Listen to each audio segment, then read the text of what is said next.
இந்த வரிகள்ல இருக்கக்கூடிய அனைத்தும் மந்திர பிரயோகங்கள். மந்திரம் அப்படிங்கிறது என்ன?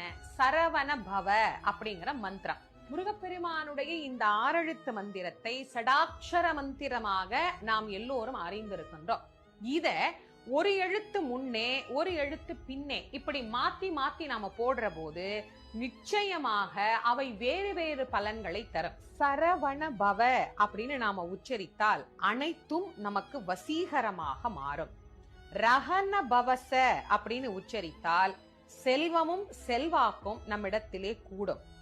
ஹனபவ சர அப்படின்னு நாம உச்சரித்தால் நோய் பகை இவை நம்மை விட்டு ஓடோடி போகும். நபவ சரக அப்படின்னு நாம உச்சரித்தால் எதிர்ப்பும் எதிரிகளும் நம்ம இடத்திலே இருக்கவே மாட்டார்கள். எதிரிகளின் தொல்லை நீங்கியே போகும். பவ சரஹன அப்படின்னு உச்சரித்தால்